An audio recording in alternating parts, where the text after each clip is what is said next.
और महालक्ष्मी प्रकट होने के बाद ब्रह्मा जी के मन में हुआ वो तो वस्त्र विहीन, शस्त्र अस्त्र विहीन है। सभी देवताओं ने मिलकर जिनके पास जो सामर्थ्य था, सामर्थ्य के अनुसार इस देवी को वस्त्र शस्त्र अस्त्र सब कुछ दिया, देवी को शक्ति प्रदान की और देवी अट्टहास्य करने लगी। और वहां से हमने कथा छोड़ी थी, वहां से कथा को हम प्रारंभ करते हैं। और कथा श्लोकात्मक है, सभी श्लोक शिव महापुराण ग्रंथ के हैं, व्यास रचित हैं। जो कुछ बोल रहा हूं शिव महापुराण आधारित बोल रहा हूं। अन्य ग्रंथों में कुछ और हो सकता है, ये मैं नहीं कह सकता, लेकिन मेरे पास शिव महापुराण है, उनके आधार पर मैं गाता हूं। इसलिए मैं विवाद के पात्र नहीं हूं। जो कहता हूं शिव महापुराण में से कहता हूं, इसलिए जो सुने शिव महापुराण ग्रंथ में कहा वही सुन रहे हैं। और कहते हैं भगवान व्यास, मेघा ऋषि कहते हैं दोनों को, राजा और वैश्य को, इनके इस भीषण अट्टहास्य से देवी ने इतना भीषण अट्टहास्य किया। एक बात मुझे नहीं कहनी चाहिए, लेकिन मैं कहता हूं, अच्छा नहीं लगता। हम कभी कभी अहमदाबाद रुकते हैं, सिम्स हॉस्पिटल के पास, वहां खुले में लाफिंग क्लास चलता है। और सुबह सुबह में 5:30 बजे आसपास ये लाफिंग क्लास, कोई ध्यान करता है, कोई बच्चा पढ़ता है, सुबह सुबह में कोई शांत बैठा है, लाफिंग क्लास इतना डिस्टर्ब करता है, पूरे एरिया को डिस्टर्ब करता है। क्षमा चाहता हूं, लाफिंग बहुत सुंदर है, लेकिन लाफिंग क्लास में उनको जाना पड़ता है, जीवन भर जो हंसा नहीं है उसको लाफिंग क्लास करना पड़ता है। इतना सुबह में गंदा लगता है, क्योंकि लाफिंग क्लास मतलब इतना जोर जोर से, जैसे राक्षस हंसते हैं वैसे हंसते हैं। मैं क्षमा चाहता हूं, आपका विरोध नहीं करता, लेकिन लाफिंग क्लास इसी स्थान पर करना चाहिए, आपकी आवाज दूसरे को डिस्टर्ब न करे। बहुत सुंदर है सवार सवार में हंसना, बहुत बड़ी बात है, लेकिन इतना डिस्टर्ब हो जाए सुबह सुबह में अच्छा लगता है। सुबह में तो शांत, प्राणायाम, ध्यान, ओमकार का नाद, ये सुबह में अच्छा लगता है। लेकिन मैंने देखा लाफिंग क्लास में वही होते हैं मुख में जिनको दांत नहीं होते, बाकी सदैव प्रसन्न रहने वाले, उन लोगों को लाफिंग क्लास की आवश्यकता नहीं थी। मैं क्षमा चाहता हूं, मैं विरोध नहीं करता, और कोई मेरे साथ विवाद करने में ना पड़े, मैं क्षमा चाहता हूं। लेकिन बहुत लोगों को सुबह सुबह, कितने लोग रहते हैं डिस्टर्ब हो जाते हैं सुबह सुबह में। कभी विदेश में जाकर देखना, आपके घर के बाजू में कोई गाड़ी का दरवाजा जोर से बंद करता है ना, तो भी पुलिस कंप्लेन आ जाती है कि आप क्यों गाड़ी का दरवाजा जोर से बंद करते हैं, क्यों टीवी जोर से चलाते हैं। एक दूसरे को, दूसरे व्यक्ति को डिस्टर्ब करने का किसी को अधिकार नहीं होता। सब अपनी अपनी शांति से जी रहे हैं, उनको व्यवस्था कही जाती है। हम क्या करते हैं भारत में, हॉर्न बजाते हैं, बस कोई कारण नहीं, इतना तेजी से हॉर्न बजाते हैं। ये तो गाली के बराबर है हॉर्न बजाना। तो कहा ये सभी शस्त्र अस्त्र से सज धज कर देवी भीषण अट्टहास्य करने लगे, सारा आकाश मंडल पूर्ण हो गया और ऐसी प्रतिध्वनि हुई, त्रिलोकी व्यग्र हो गई। ये माता के हास्य से जो देवी प्रकट हुई है, क्योंकि महिष नाम का असुर कोई सामान्य असुर नहीं था, पूरे देवलोक को खाली कर दिया था। इंद्र भी मारा मारा मारा घूम रहा फिर रहा था। इसलिए सभी शक्ति मिलकर असुर का संहार करने के लिए तैयार हुई है। इसलिए इस धरती पर भारत में भी असुरों का संहार करना है। हर समाज, हर ज्ञाति की शक्ति इकट्ठी होनी चाहिए। मैं फला ज्ञाति का, मैं फला जाति का, ऐसा कुछ नहीं। सब जिनके पास जो शक्ति है वो शक्ति सब साथ में मिले तो असुरों का संहार हो सकता है। ये बात हमारे पुराण में कहे और भगवान व्यास रचित ये देवी की आराधना का श्लोक है। तस्या भीषण नारे पूरिता च नभ, पूरा नभ व्यग्र हो गया। प्रति शब्दो महानासी, अट्टहास्य के शब्द पूरे विश्व में गूंज रहे हैं। चक्षुभे भुवनम, तीनों भुवन में अट्टहास्य गूंजने लगा। भुवनत्रयम्। और आगे कहा, चारों समुद्र स्लायमान हो गए, समुद्र अपनी दिशा भूलने लगे ये अट्ठहास्य से, भूमि कंपित होने लगी। यह देख महिषासुर को पीड़ा होने लगी। देवगुणों ने जय जयकार किया माता का। ये अट्ठहास्य से असुर भयभीत होने लगा और पृथ्वी कंपित होने लगी, समुद्र चलायमान होने लगा। आज हम बड़ी बड़ी मशीन देखने के लिए गए थे फैक्ट्री में, तो जब ये बनता है तब कितना कितना पूरा धरती कांपती है। हमने पहली बार देखा इतनी बड़ी फैक्ट्री, मशीन, इतनी बड़ी बड़ी मशीन, ये सब कुछ जो बनाते हैं पित्तल में से, गजब की बात है। ये माता के लिए कितनी सुंदर बात की, आवाज से ध्वनि से ये पूरा समंदर चलायमान, मतलब भरती ओट को भूल गया, दिशा भूलने लगा और पूरी पृथ्वी कांपने लगी। सुन ली आवाज महिषासुर ने, महिषासुर पीड़ित होने लगा। ये बात शिव महापुराण ग्रंथ की है। चैलो समुद्राश्चत्वारो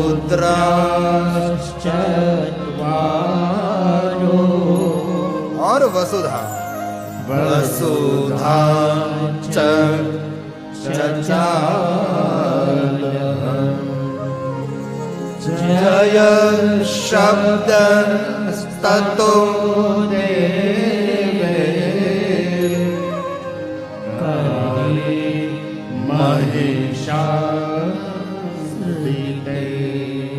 महिषासुर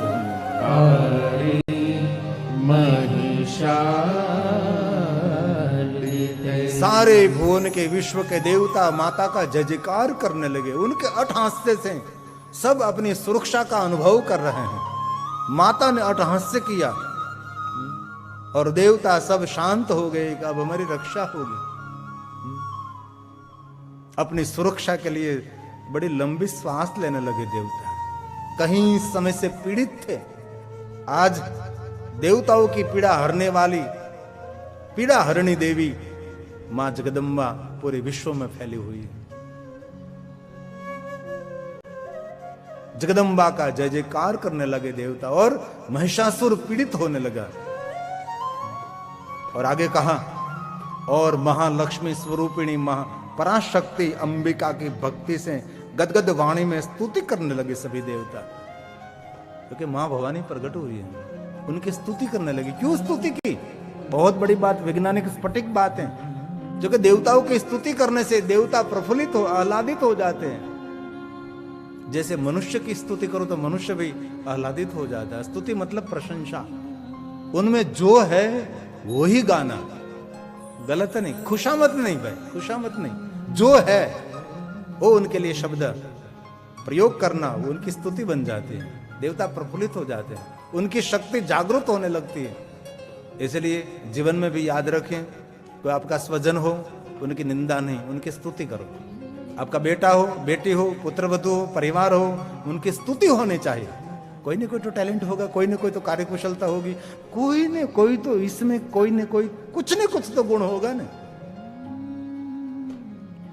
क्योंकि आज देवी सबकी रक्षा करने वाली है, इसलिए सभी देवता मां जगदम्बा, लक्ष्मी रूपिणी, पराशक्ति, आद्यशक्ति, अंबिका भक्ति के साथ उनकी स्तुति करने लगे। ये देवता के मुख में से प्रकट हुए शब्द है, ततो अंबिका पराशक्ति हे मां महालक्ष्मी स्वरूपिणी तुष्टुमस्ते सुरा सर्वे भक्ति गिरा।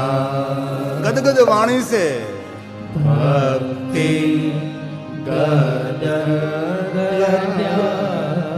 गिरा, गिरा मतलब वाणी, गदगद वाणी से सभी देवता जय जयकार करने के, सुरा सर्वे तुष्टु वस्ते, मां जगदम्बा संतुष्ट होने लगी।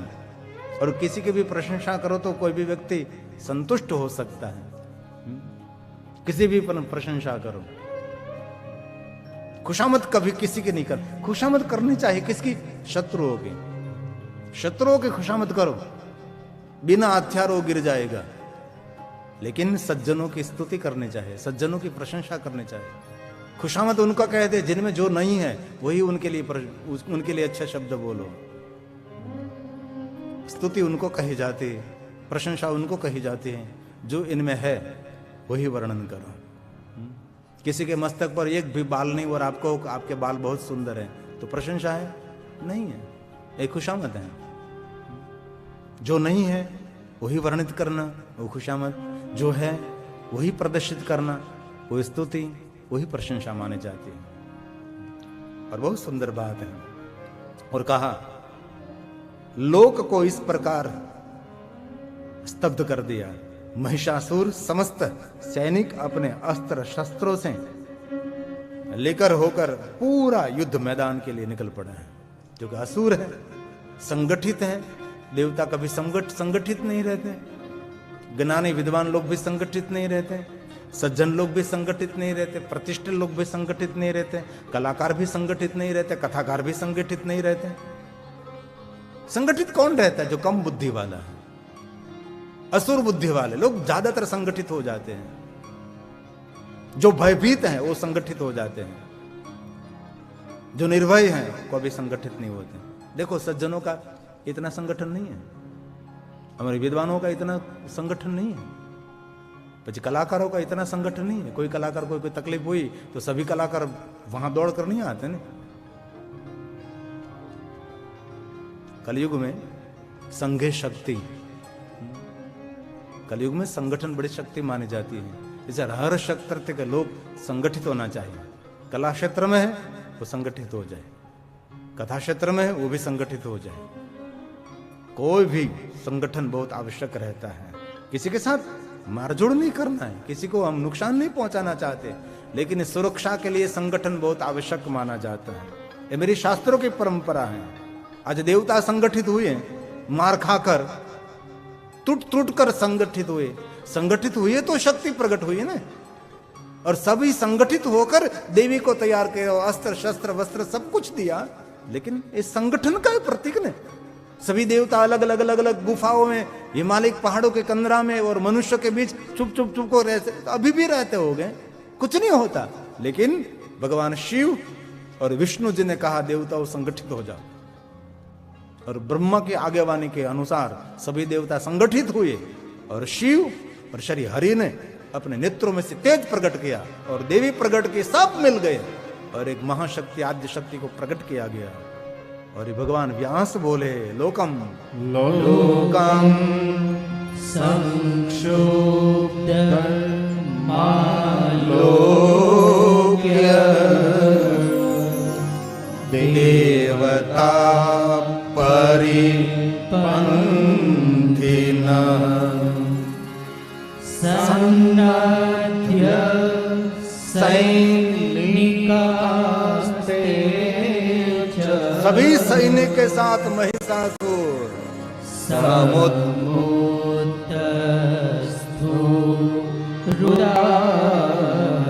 युद्ध के लिए संगठित होकर तैयार होने लगा।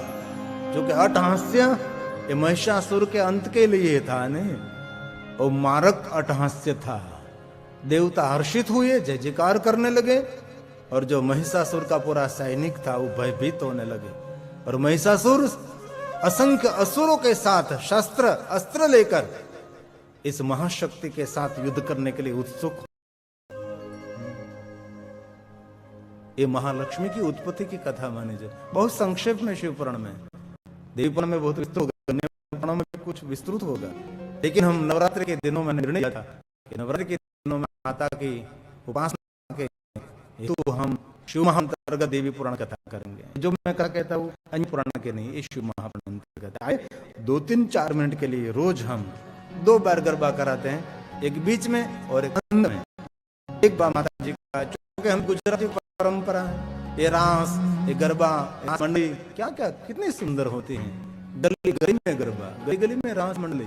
अब ये थोड़ी दुनिया बदल गई, अब हर गली में कितना सुंदर रास गरबा, बहन बेटियों सब अलग अलग गणवेश में सब होता है। आइए 2-3 मिनट के लिए भाव से और आदर के साथ मां आद्य शक्ति भवानी को याद करें, मां गौरी को प्रणाम करें। हे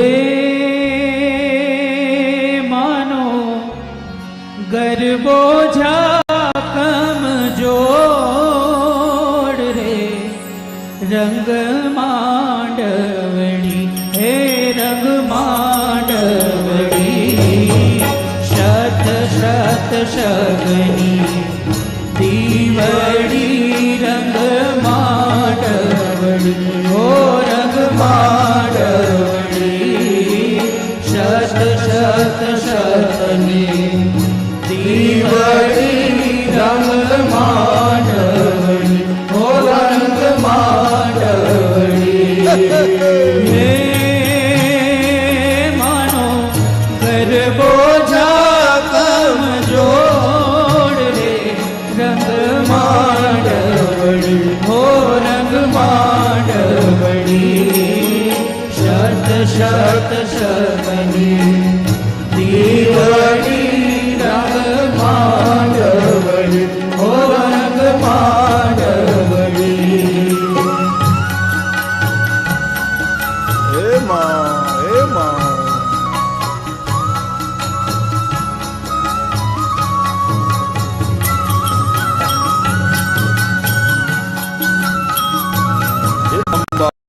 जगदम्बा, काली महाकाली भद्रकाली, हे चंडी देवी, हे चामुंडा देवी, हे मनसा देवी। हे सोना जड़ेल मारो हीर रे रंग मांडवड़ी, सोना जड़ेल मारो हीर रे रंग मांडवड़ी, सोना जड़ेल हे मां, हीर रे रंग मांडवड़ी, सोना जड़ेल मारो हीर रे रंग मांडवड़ी।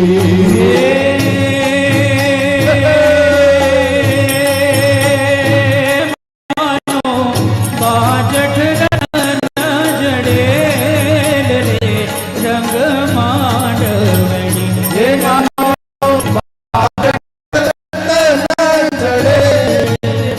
रंग मांडवड़ी, शत शत शगनी दीवड़ी रंग मांडवड़ी, हो रंग मांडवड़ी।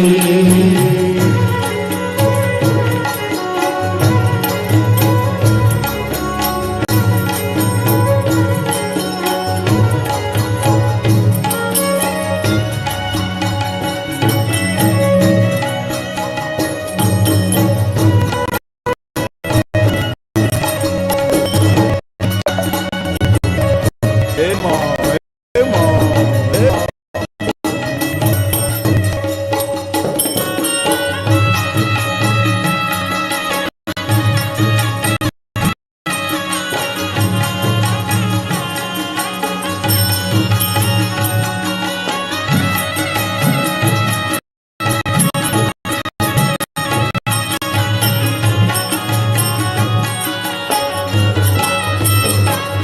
हे चांदनी ना चंदरवा झूलता मंग मांडवड़ी, चांदनी ना चंदरवा झुलता रंग मांडवड़ी, हो चांदनी ना चंदरवा झूलता रंग मांडवड़ी, चांदनी ना चंदरवा झुलता रंग मांडवड़ी।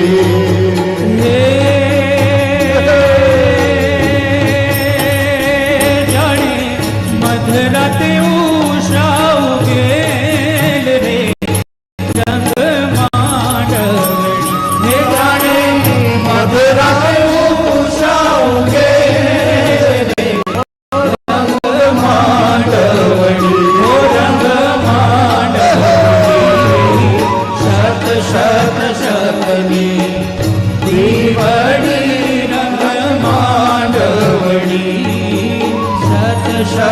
शगनी दीवड़ी रंग मांडवड़ी हे मानो गरबो झाम जोड़ रे रंग मांडवड़ी हे मानो गरबो झाम जोड़ रे रंग मांडवड़ी शत शत शगनी दीवड़ी रंग मांडवड़ी ओ रंग मांडवड़ी ओ रंग मांडवड़ी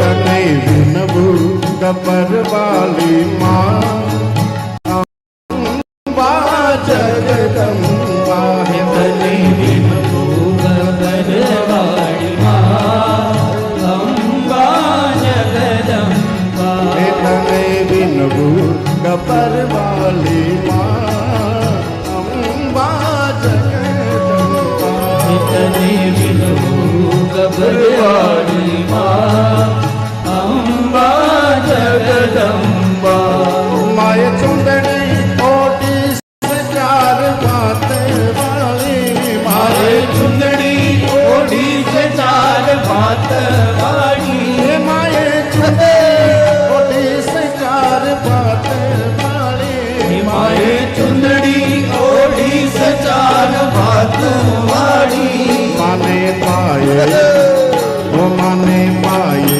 चांचर लोचन का अम्बा जगदम्बा माने पाई झांझर नोनका अम्बा जगदम्बा हे तने विनबू गबर हे माँ। अम्बा जगदम्बा इतने विनू गबरवाड़ी माँ अम्बा जगदम्बा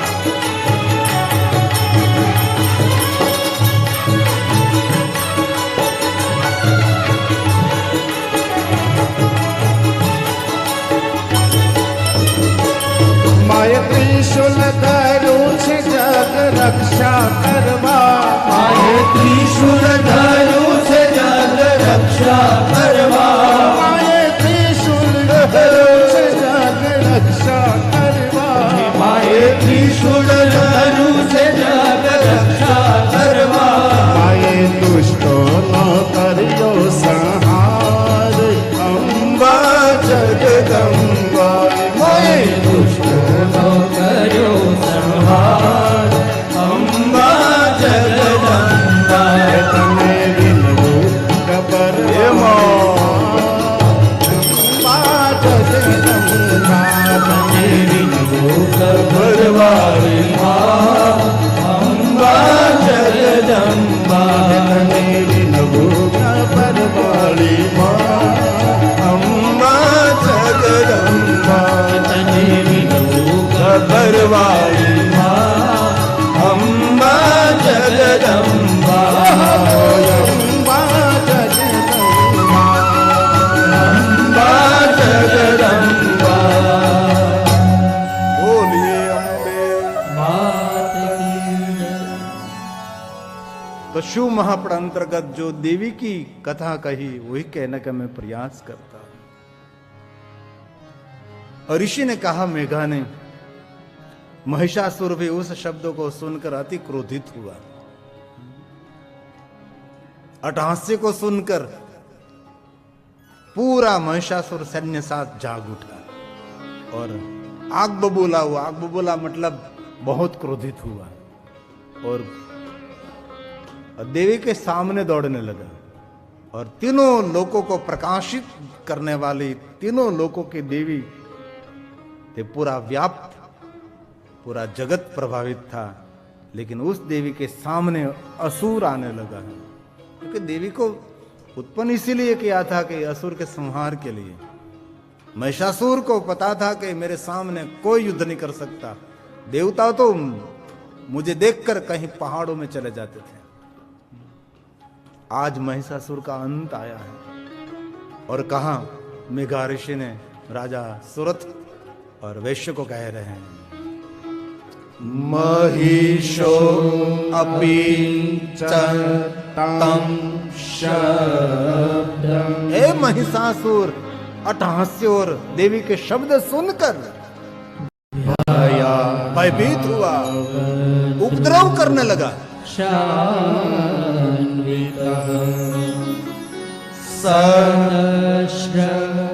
ततो देवी देवी त्रिलोक को प्रभावित कर रहे थे। व्याप्त लोक त्रयाम रुचा। व्याप्त लोक त्रयारुचा। व्याप्त लोक त्रयाम रुचा। मेघा ऋषि ने कहा, हे राजा, इसी अवसर पर महिषासुर के अनेक शस्त्र अस्त्रधारी योद्धाओं देवी के सामने पहुंचने लगे, क्योंकि इतना बड़ा सैन्य था कि देवता भी कम पड़ जाते थे। भारत में भी ऐसा ही हुआ था ना, इतना सैन्य आया था कि भारत के राजाओं का सैन्य तुच्छ लगने लगा था। इतने एक साथ में उमड़ कर आए थे। ऐसे ही आएंगे, अभी भी आएंगे। जो हम सुरक्षित नहीं होंगे तो, हम सतर्क नहीं रहेंगे तो। बार बार हुआ है, देवलोक पर आक्रमण होता ही रहा है। ये सोमनाथ पर आक्रमण हुआ तब 30,000 ऊंट 30,000 घोड़े लेकर आया था, लूट रहा था सोमनाथ।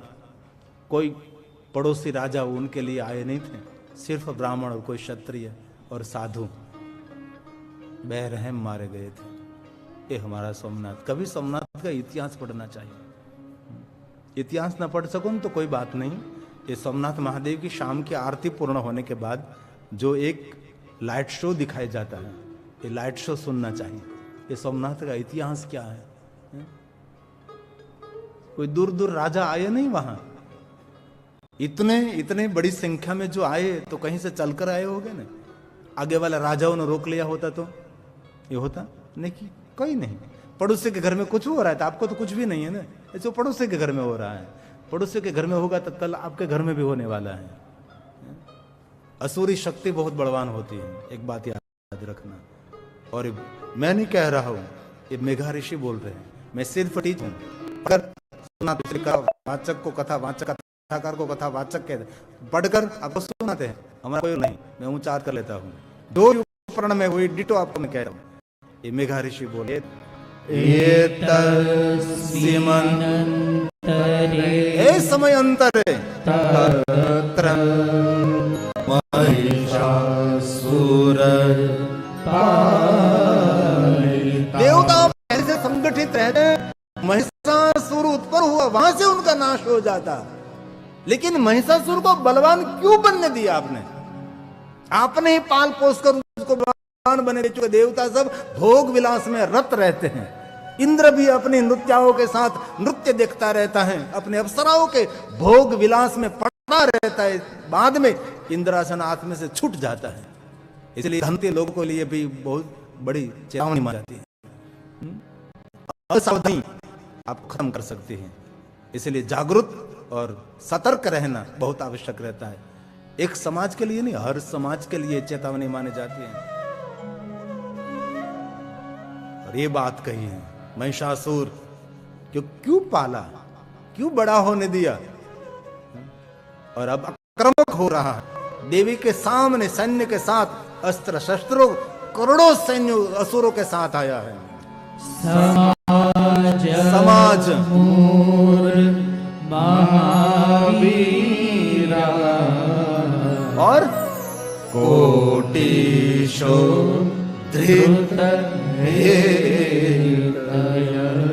सभी अस्त्र शस्त्रधारी महान महान योद्धा देव समाज को घेर लिया है, क्योंकि अब देव निर्भयता को प्रसन्न है। क्यों?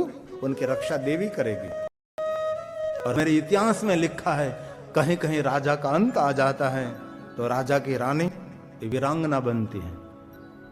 झांसी की रानी तो एक ही है। ऐसे बहुत सारी कहानी छुपी है कि बहुत सारी रानियों ने राज्य चलाया और विधर्मी और अंग्रेजों का सामना किया है। इसलिए को नारी को अभी कमजोर नहीं समझे।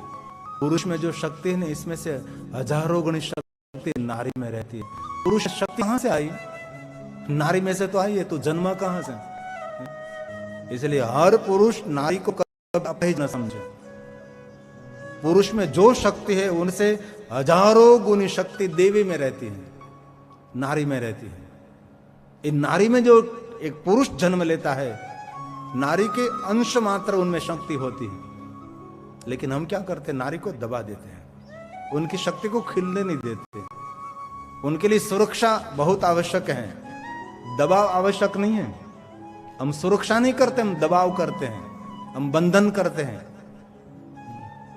आप गांव में घूमते फिरते रहते हैं, बेरहम पिचकारी मारते रहते, और आपकी बहन बेटी घर से बाहर नहीं निकल सकती। थोड़ा सा भी उनको भी अवकाश मिलना चाहिए। वो भी एक देवी की पूजा मानी जाती है। आपको बुरा लगे, मैं क्षमा चाहता हूं। आपकी रीत रिवाज परंपरा लज्जा मर्यादा वो तो मेरी बहन जानती है। लज्जा क्या मर्यादा क्या है, हमारी परंपरा। कौन नारी अपनी परंपरा नहीं जानती? पुरुष को जो परवाह है ना, उससे ज्यादा परवाह तो बहनों को रहती है अपनी परंपरा को टिकाने की। इसलिए नारी शक्ति को कभी कमजोर न माने। हम कोई कोई समाज में जाते तो इतना बंधन इतना दबाव रहता है, नारी मुस्कुराती भी नहीं, इतनी दबाव से रखती हुई कहां से उनकी शक्ति खिलेगी? हम कभी कभी अभी हम गए थे कच्छ में, तो मेरे बाबू आहिर हमारा परम शिव भक्त हैं, मुझे आहिर समाज की हॉस्टल सातरालय उनकी संकुल वहां मुझे ले गए थे। तो आहिर समाज के बड़े बड़े अग्रणी भी मेरे साथ थे। तो सभी बेटियों को मैं मिला और मैंने बहुत उनके साथ आदर के साथ कहा कि बेटा हम इसमें से आप बड़ी को ऑफिसर प्रोफेसर बड़ी कोई आप साहिब बनोगी तो आहिर समाज का गौरव होगा। और पूरे आहिर समाज को मैंने कहा था बहुत बहुत हृदय से मैं धन्यवाद देता हूँ। ये लज्जा ये मर्यादा ये ओढ़णू किसी को मुख नहीं देखा था, ये बेटियां सब पढ़ रही थी और इतना बड़ा संकुल खड़ा किया। और मैं कहकर आया ये तुम्हारा आहिर समाज का गौरव, इसमें से कोई बेटी ऐसी बनेगी पूरे आहिर समाज को गौरवंत करेगी। क्योंकि बेटी को पढ़ाना बहुत आवश्यक रहता है। जो माँ अनपढ़ है ना तो संतान इतना विद्यावान नहीं बन सकता। चाणक्य ने कहा जिन देश की माता विद्यावान होती उनके संतान जन्म लेते हैं क्योंकि गर्भ के गुण होते हैं। नारी को अबला समझ मत कर भारी भू, नारी से संसार में जीवन का है मूल, नारी मूरत त्याग की प्रेम दया की खान करना जीवन में सदा नारी का सम्मान, करना जीवन में सदा नारी का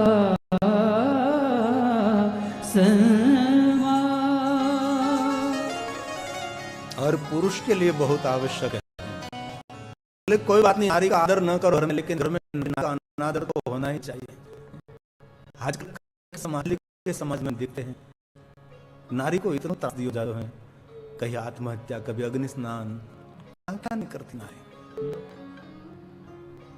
पुरुष को कभी एक दिन के लिए घर की व्यवस्था संभालनी चाहिए, पूरे घर की व्यवस्था। ये बहुत कठिन है।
कठिन है। पूरे घर की व्यवस्था संभाल रखना कोई छोटी बात नहीं होती। इसलिए बहुत आदर के साथ नवरात्रि के दिनों में मैं आदर के साथ कहना चाहता हूं, श्रेष्ठ पूजा देवी की पूजा वो होगी, आपके घर में बहन बेटी है वो सुख शांति से आपके छत्र छाया नीचे प्रसन्नता से रहे। माँ के रूप में हो, पत्नी के रूप में हो, बेटी के रूप में हो, बहन के रूप में, कोई भी रूप में आपके घर में नारी शक्ति है, आपके छत्र छाया के नीचे वो प्रसन्न रहनी चाहिए। वो श्रेष्ठ देवी उपासना मानी जाती है। हमारे साहित्यकार नहीं कहते कि डूंगरा वाली से पहले तो उमरा वाली को मानना चाहिए। उमरा वाली है मां। और कहीं कहीं साहित्यकार तो ये भी कहते हैं कि माता के मंदिर जाकर माता को चुंदड़ी चढ़ाते हैं, माता को आप साड़ी चढ़ाते हैं, लेकिन कोई झुपड़े में कोई बैठी हुई बहन दिख रही, इनके अंग पर पूरे कपड़े नहीं हैं, उसको कपड़े देने और साड़ी उठाने से मां प्रसन्न रहती है। एक श्रेष्ठ विचारधारा मानी जाती है। लक्ष्मी दुर्गा शारदा, लक्ष्मी दुर्गा शारदा, सबना हे प्रौढ़ा, हे अप्रोढ़ा, हे बलप्रदा, हे मनोदरी, हे मैना देवी, हे मेनका देवी, हे घोर रूपा, हे अघोर रूपा, ये सभी देवियों का नाम है। नारी जन्म अनु, नारी जन्म अनु, स्तुतभ्यां भक्ति पूर्वता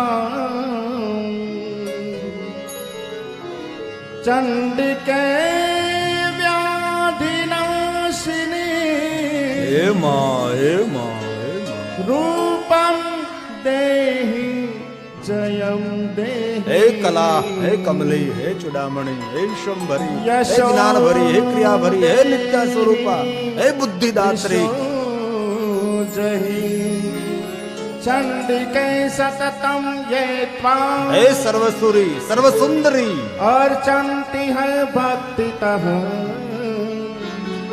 रूपम दे, हे ज्वाला, हे अग्नि ज्वाला, यशो देहि दृशो।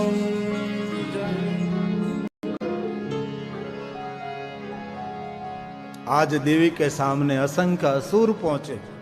देवी अकेली है,